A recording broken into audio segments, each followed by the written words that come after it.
तू हमारे से कहोगा ठीक बोला बोला कि कहेगी कि जब से जान ले हनी पिया मान ले हनी संग जिंदगी बिताए हम पठान ले हनी बाप बोला ना तोहर कभी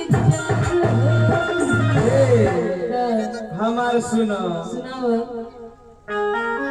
एगो हम दिल ए चार भरी दिनो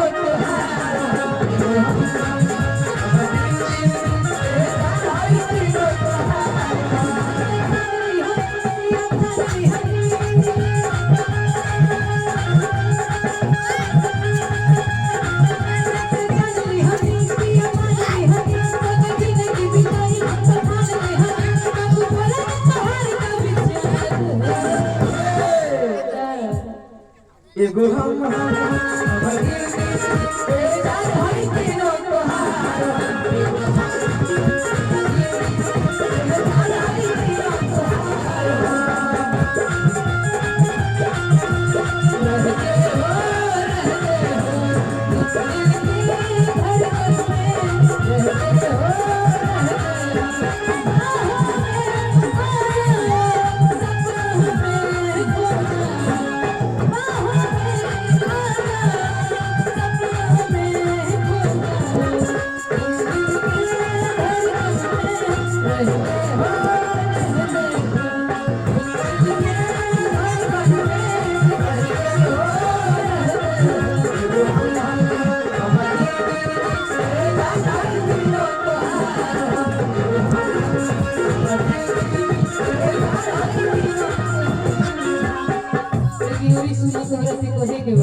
सुनाओ सुनाओ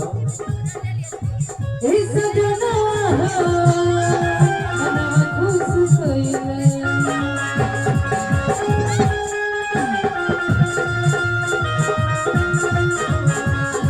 तू कर जावा सीधे घुस गइले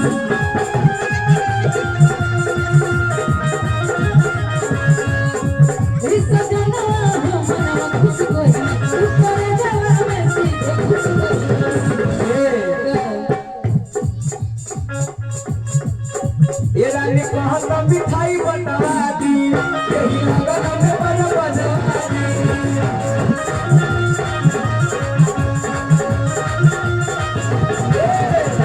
ये रानी कहत मिठाई बटवा दी यही लगन में बजवा